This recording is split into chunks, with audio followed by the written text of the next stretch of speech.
Hey, this is Leo from Skutevika.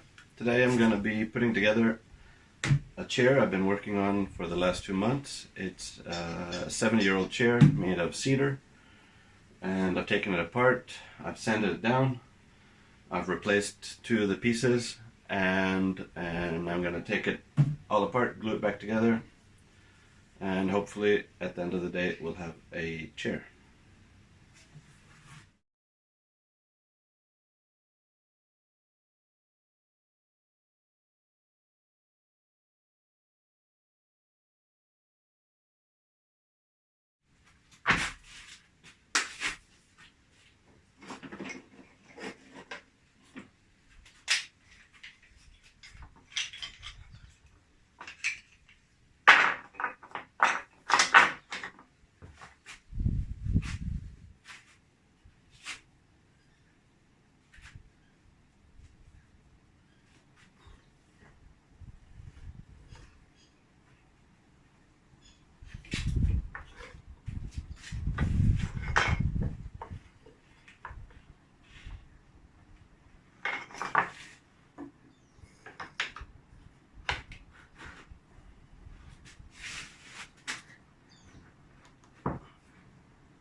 Okay, so far so good.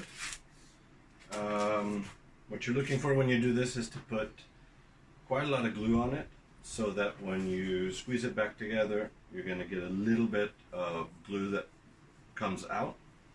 You're also going to want a pretty tight fit. It doesn't really matter how tight, but tighter is better. It's a really stupid way of saying it. Don't worry about over tightening. Sometimes you want to avoid squeezing out all the glue, but in an old project there's so many weird contours, and the grain is all open, and there's no real worry about that. The real worry is having it being too loose so that it has room to wiggle.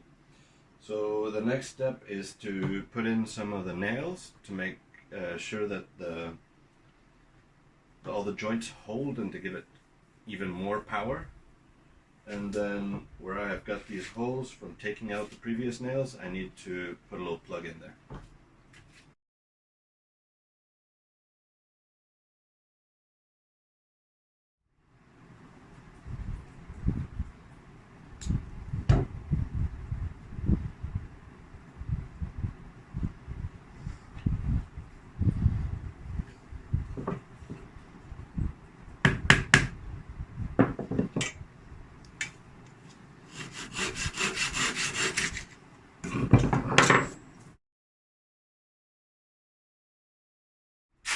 Okay, so if that looks stressful, it's because it was.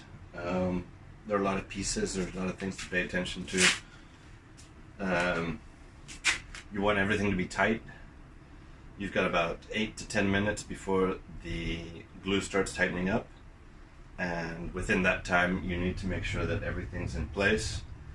And you can't really make any mistakes because there's no good way of going back now.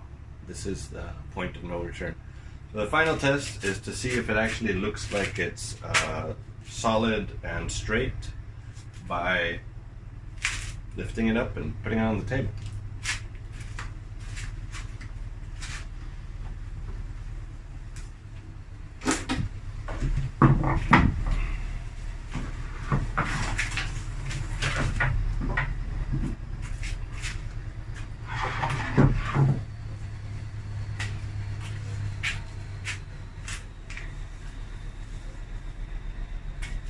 And it does. These two pieces aren't fixed. I'm just using them to get the angle right here. I'm making sure that the legs don't go forward or backwards. I'll put those on after Lua. Right now I'm gonna put some nails in.